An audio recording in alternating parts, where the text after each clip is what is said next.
உடலுக்கு மிகவும் நன்மை தரக்கூடிய ஆட்டு ஈரல் வறுவல் எப்படி செய்யறது அப்படிங்கறத தான் இந்த வீடியோவில் பார்க்க போறோம். நீங்க இதுவரைக்கும் நம்ம சேனலை சப்ஸ்கிரைப் பண்ணாம இருந்தா சப்ஸ்கிரைப் பண்ணுங்க. அப்பதான் நான் போடுற வீடியோ உங்களுக்கு வந்து சேரும். சரி வாங்க இப்போ வீடியோக்குள்ள போகலாம். இன்னைக்கு நான் 1/2 கிலோ ஆட்டு ஈரல் எடுத்திருக்கேன்.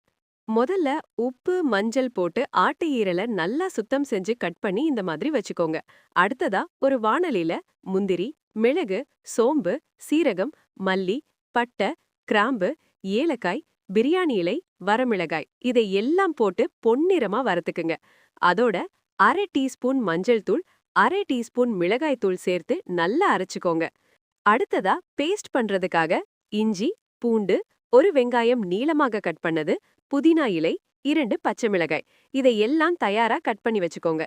ஒரு வாணலில 4 டீஸ்பூன் நல்லெண்ணெய் ஊத்திக்கோங்க. அதுக்கு அடுத்ததா கொஞ்சம் போல கடுகு.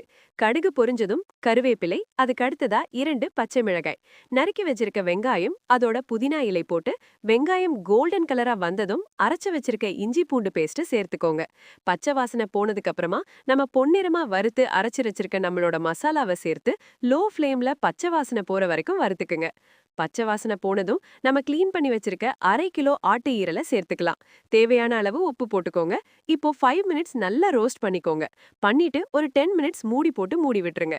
தண்ணி ஊத்த தேவையில்ல, ஏன்னா ஆட்டு ஈரல் தண்ணி விடும். இப்ப பாருங்க, ஆட்டு ஈரல் நல்லா வெந்து எண்ணெய் பிரிஞ்சு வந்துருச்சு.